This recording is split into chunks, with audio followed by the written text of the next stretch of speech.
fell over. And things are going to continue to be bad this morning. We do have some improving conditions, thankfully, this afternoon and evening, and hopefully we can get some of the aircraft up there to just dump on these fires and help out with the firefighting efforts. Obviously, air quality is bad where the fires are, but even if you're not right where a fire is, like where that reporter was standing right there, we're seeing the smoke impact us all around Southern California. So if you're going out to walk your dog, try to wear a mask if possible. Still a particularly dangerous situation. Red flag warning. That's the highest warning that you can possibly get. We're still going to see 50, 80, 100-mile-an-hour winds with this as we go through the day, but the winds are going to improve. Unfortunately, moisture is not. It stays breezy until the afternoon, and then Reynolds, once our low pressure that's helping cause all these strong winds today moves east, our winds are going to weaken. Look at that this evening, but then the low pressure that caused this to begin with is going to wreak havoc on the south. You were right about that. So it's just basically trouble going from west. They are. We want to go back live now to Danya Bacchus, who's with our partners at CBS News Los Angeles. Danya, we know that thousands of people have been evacuated. Are you expecting more evacuations through the day today as the winds are still very strong? You know, that is a definite possibility right now because this fire. Because that is affecting even more people than the fires. Obviously, you have a mask on. Tell us what the conditions are like for you and for people that maybe live in the vicinity that are still able to be in their homes but are having to deal with all this smoke. Right. I mean, there is a lot of smoke. Danya Bacchus with our partners at CBS News. We certainly appreciate the hard work you're doing out there. Please stay safe to you on the PCH there around Pacific Palisades. They have it shut down because of that fire. And we want to explain what exactly is causing this fire and how, believe it or not, the fire in Southern California is connected to what will be Winter Storm Cora. High pressure, low pressure. The stronger each of these are on their own and the closer they are together, the breezier the conditions are in between. It's called a pressure gradient. And notice how these white lines, these are isobars, lines of constant pressure. They're very close together. That's an indication of strong winds. Think about when you put your thumb over the end of a hose and the water goes out faster. That's what you're seeing here. Very fast winds that are downsloping, which is a warming wind. And we've seen them gust in Woodland Hills up by the Hearst fire to 98 miles an hour. Here is the actual low pressure. You can see it on the map.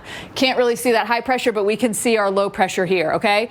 This is going to turn into Cora. So as this starts swinging eastbound, our pressure gradient is going to weaken up. We're going to take our thumb off the hose and the water will just go back to more of a trickle or pouring out not as intensely. But then this low is going to wreak havoc on the south. We are talking about winter advisories from Texas all the way into Virginia. Snow, we could see 5 to 8, 8 to 12 inches here into Arkansas. Dallas, we are right on that line. So it's very, very close. Ice is going to be a huge issue. Roads are going to be slippery. Power is going to be out. Trees are going to be down. And it all gets started this evening. Of course, we have Molly McCollum, who's live in Dallas. Watch Dallas kind of waffle. We'll see it all in Dallas. All types of precip. Snow, though, farther north into Oklahoma, also into Arkansas. Memphis could see significant snow as well. There's your nose. And you can see how strong the winds were gusting. They've been 60, 70 mile an hour gusts. Woodland Hills is the strongest so far at 98 miles an hour. That's up by the Hearst fire, which is a fire to the north, and I'll show them all to you in just a minute. But why are we seeing winds like this? That's what everyone wants to know. Here at the Weather Channel, we're going to show you really deep dive into the weather aspect of this. We have a low pressure to the south, high pressure to the north. The stronger these are individually and the closer they are together, the stronger the winds are. You can see tightly packed white lines. Those are isobars. The closer they are together, the stronger the winds are. And so we have a very strong pressure gradient giving us these strong winds. Now, by the way, this low later today is going to be sliding east and causing Winter Storm Cora. It's going to be part of it. But because this low is going to wreak havoc on the south with Winter Storm Cora, it's going to weaken the pressure gradient here. So that means our winds are going to improve as we head later in the day. But right now, it's like you have your thumb over the end of a hose and the water is just flying out of it. You can see still very gusty winds this morning. These are our three fires that we have, the Palisades, the Hearst, And the Eaton fire over by Pasadena. Chileo's been gusting high all morning. Altadena, look at Henninger Flats, 90-mile-an-hour gusts. Tanbark, 36. So we are still, Malibu gusting to 31. And this is the smoke. This is the radar beam sending out a signal, running into that smoke, sending it back. So the air quality is atrocious all throughout Southern California. It is unhealthy, in fact, very unhealthy, Jordan, of course, and Reynolds, where we have a lot of this, 0% contained. Reynolds, I think we'll probably go over 3,000 acres with the winds this morning, but hopefully with the winds dying down, aircraft can get up and start squashing these because they can't fight it from the ground. They're just too big and too many. Yeah, it's going to be all hands on deck from ground to... It's terrible all into Southern California because it is a massive plume of smoke for us here.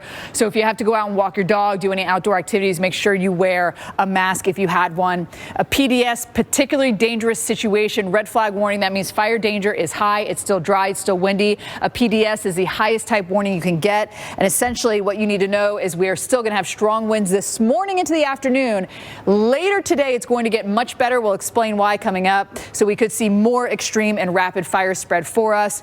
Very extreme here, Santa Clarita, Oxnard into Los Angeles. Pressure gradient, low pressure, high pressure, winds in between that very, very strong and downsloping, which means it's a warming wind. It's like putting your thumb on the end of a hose. That's what the winds are doing. This low is going to swing east, though, as we head later today into tomorrow. So the winds are going to weaken. We'll see improvements. Hopefully we can get aircraft up. And then this low is going to help with Cora, which is crazy that these two systems are connected.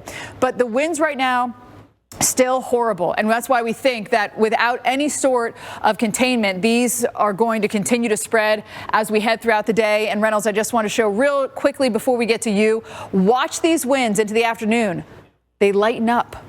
And that's because our low pressure is going to move east. And then that's where Reynolds picks up the story, because this is going to help wreak havoc on the south. Yes, there is meteorological. The next few days are going to be quite intense from coast to coast. Let's go back live to Danya Bacchus, who is with our partners at CBS News in Los Angeles. Danya, the last we spoke, the winds were really, really gusting with you. Seems like they're a little calmer at the moment. Is that what you've been experiencing, where you get a brief break in the winds, and all of a sudden you get a huge gust again?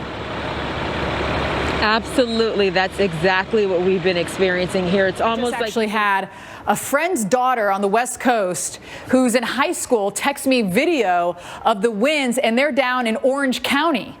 And I said, why are you awake? It's 4 in the morning. She's a high school senior. She said, I've been up since 2 because the wind is so loud. Now, they're well away from the fire, but as Jordan was just mentioning, you still have extremely strong winds because you have high pressure to the north, low pressure to the south. In between that, you have what's called a pressure gradient. It's like putting your thumb on the end of a hose and the water squirts out faster. That's what's happening in between, but it's the winds that are screaming in between those two systems into Southern California. This is a low I was mentioning, the highest to the north. This low is going to be swinging east, and so that means our pressure gradient is going to weaken. The winds are going to get better this afternoon into the evening, but then this low is going to wreak havoc on the south in the form of Winter Storm Cora that will stretch from Texas all the way into really the East Coast. 8 to 12 inches from northern Texas over towards perhaps northern Mississippi. We have crews fanned out here for the snow and the ice that is going to make driving impossible and is going to take out power, is going to have your trees sagging and weeping along the path of this. It all kicks off tonight. Really, tomorrow is when we will see it explode in intensity, especially as we head through the day. Notice Dallas, we're right on the line. Abilene, we're right on that line as well. Austin, we stay in the rain. It noses into Arkansas a little bit later in the day. Dallas, you're going to see a little bit of everything here. Little Rock, it's going to be heavy snow for you, and it's nosing into Alabama, also to Mississippi, Tennessee, Memphis, maybe close to a half a foot for us when all is said and done, and it clears out as we head into our Friday evening. But then it moves east. We can see 5 to 8 inches stretching from northern Georgia into the upstate, and then there's your ice as well. Along I-20 is going to be really bad. I expect numerous schools to to be closed on Friday because of the ice and the snow. Watch it come in Thursday afternoon, Thursday evening into Mississippi, Alabama. By Friday morning, you're already getting that snow into Memphis, Nashville. You'll get it. Atlanta, you're going to kind of be all over the place as well with the snow, the ice, the sleet coming into places like Charlotte. Snow for you. Columbia, maybe a little mix coming into there as well. Notice Friday evening, we're still getting hammered here along the East Coast. Saturday early morning, it's going to linger along that I-95 corridor. And then we can all take a breath, though it stays cold. So whatever's on the ground could be sticking around for a bit.